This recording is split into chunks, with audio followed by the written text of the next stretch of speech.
Attack on Titan, the third season, changes the focus of the series away from the flesh-eating naked man babies to homicide and corrupt governments, bolstering an anti-monarchy message for the audience. In it, we once again follow the story of everyone's favorite boy band singer Eren Yeager and the devout military division with suicidal tendencies. This time, the primarily teenage branch finds themselves outcast by the government that they perform death-defying tasks for, and later on in the season, we meet up with some old friends. Will the scouts once more lose 93% of their soldiers? Does this man actually enjoy the sight of someone eating their own shit? And how the hell can I get abs like this 15-year-old? All this and more will probably be answered in this incorrect summary of Attack on Titan Season 3, Part 1 and 2. Jumping in right where we left off, the Suicide Squad is once more hiding their transforming flesh mech pilot Eren, along with this blonde girl who has plot significance for once. More on that later. By the time our story takes flight, the wall priest from last season has already gone on to meet his maker after being tormented by the military pigs for hidden information on a 16-year-old girl. Kinda sus if you ask me. The pigs make a move on the scouts in attempts to kidnap two teens with rather abnormal histories, but Levi and his group of meddling kids bounce before they're caught. While Levi and his clique of teens relocate to Trost, Erwin finds himself imprisoned in the capital since the higher-ups fear his ability to actually progress the story. Back to Levi's squad, a group of overweight AOT stands kidnap body doubles of Eren and Historia, leading them to mistaking Armin for their fanfic star and violating him. Mikasa saves him before things get too dire, but up on the housetop, Levi seems to be having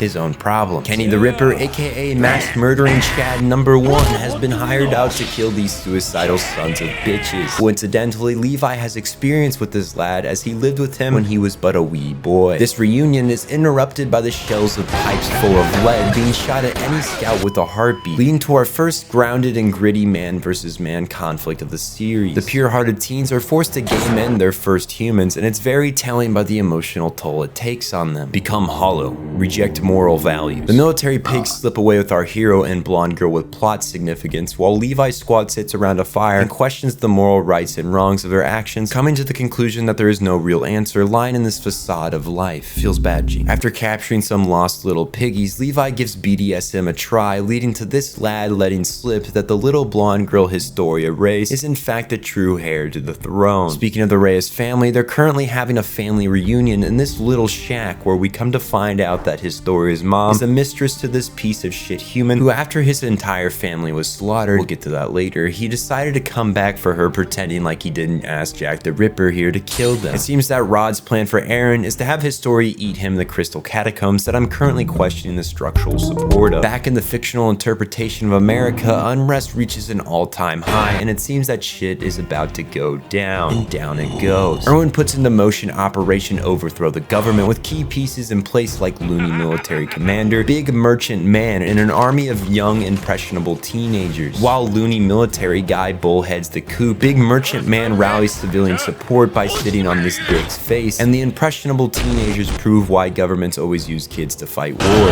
After successfully overthrowing the government, the Suicide Squad shifts their attention to bigger and better things. Eren's location has been pinpointed to some small church that is actually a cover-up for the gigantic crystal caverns from earlier. And while we wait for Levi and the impressionable teams to breach and clear this place, we are gifted with a backstory so bloody it gives Manifest Destiny a run for its money. Due to an unexplained ability to see past thoughts of the Titans before, with the connection of royal blood in Eren's Titan, we get to watch as little Eren eats his dad to gain the Titan powers, and how Historia's cool half-sister happened to be eaten by Eren's dad in his Gorilla Grodd form as he killed not just the Reyes men, but the Reyes women and children too. Rod somehow survived all this by being a little bitch and leaving his family to die, which is pretty telling of his character. Now that 20 or so show minutes have passed, Levi and his teenage soldiers butt rush the church, rolling some Donkey Kong fire barrels down to mask their approach. The teens go on to become killers, getting their first human limbs in this insane battle royale. In the heat of the conflict, the Kenster joins the fray and takes on Short King in a battle between uncle and nephew. That may be a spoiler, but you would have found out in 3 minutes anyway. In the ritual chamber, Rod is currently hyping up Historia to eat Eren, while Eren is struggling to find a reason to keep living. Kenster the Ripper pops in after escaping Levi, who slit the old man's belly, and gets involved in the conversation that goes off the rails. To sum up what happened, Kenny wanted to eat Eren, but he wouldn't inherit the founder powers which Rod kept from him so that he could use the Kenster just like he's using Historia. So Kenny just cuts Eren loose, but he's too busy being a depressed wet bag of shit to do anything, so Historia acts out for him. While she's working on Eren's chains, Rod decides to go big move and becomes the largest mass of organs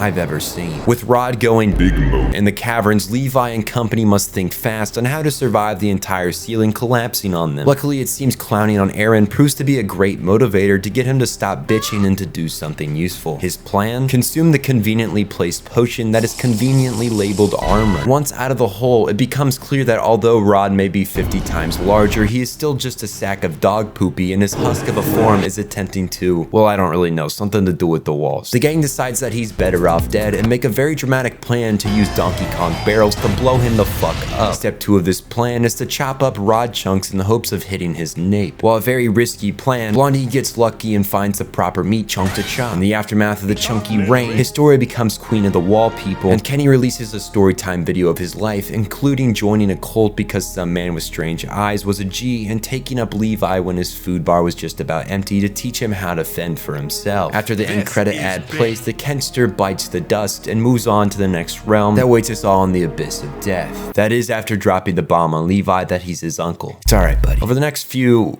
weeks, I suppose, Four Eyes creates this giant tenderizer to bring down the Titan population. Everyone gets the memo that Titans are/were human, and Drill Sergeant from first season seems to know of Eren's father, so they bring him in for a friendly interrogation. The story he ends up telling is kind of sad, I won't lie. Basically, Drill Sergeant found Eren's dad one day, took him in the walls, and he ended up taking the girl Sarge liked. He then gave up his position as commander to Erwin because he felt like he was incapable of achieving anything of importance, and became the Sarge we all know today. Feels bad, man. Moving to a few days in the future with the preparations complete, Operation Seal Big Hole in Wall is, for the third time, put into motion. Instead of using Big Rock, this time Eren will be using his new ability to make a giant humanoid cocoon to seal off the wall. The goal after that is to eliminate any threats to their land, aka Tall Boy and Armor Boy. Hopefully this time 90% of the troops don't die, but that might be asking for a bit too much. The Suicide Regiment is able to pull off a miracle and complete Step 1, but it looks as if Step 2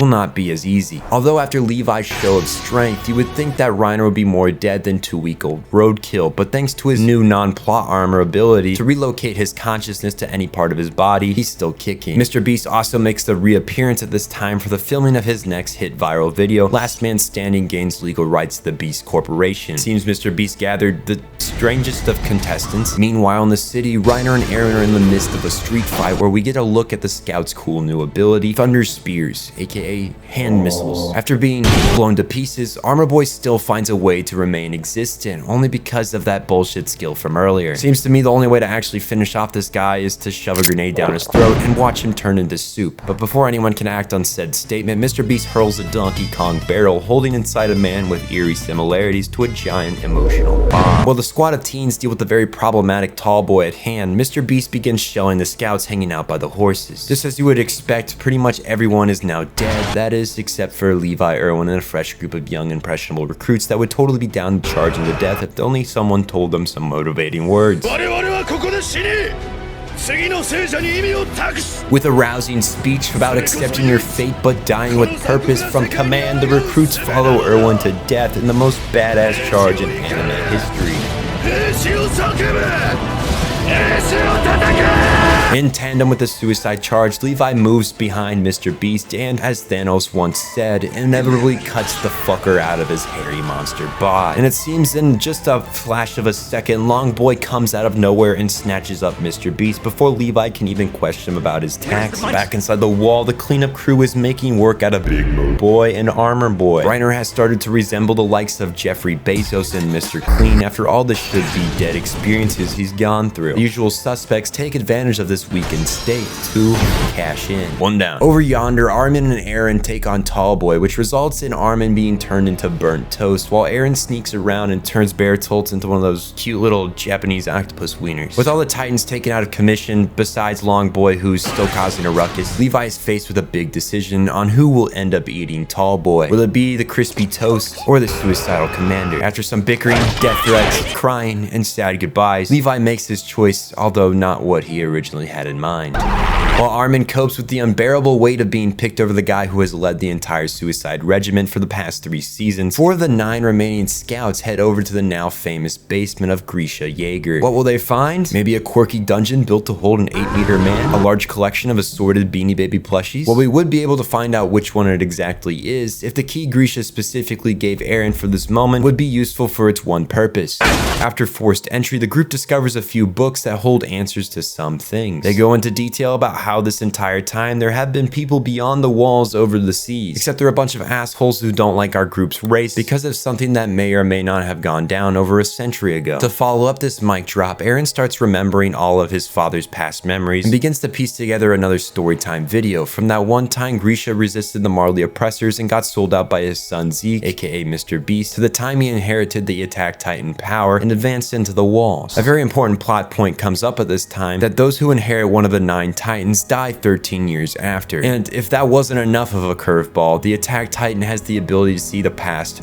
present, and future of all its inherents. With this new development in mind, during the Medal of Honor ceremony, after Eren gives the Queen's hand a little smooch, he sees his own future and what lies ahead of him. In response, he becomes the force of action that pushes towards a world where they can be free of oppression. Weeks later, as the scouts make it to the sea, Eren looks over the vast body of water before him and once more awakens his genocidal nature. Staring into the horizon, he wonders, if he kills all the enemies overseas, will they finally be free? Find out next time in the final Attack on Titan summary.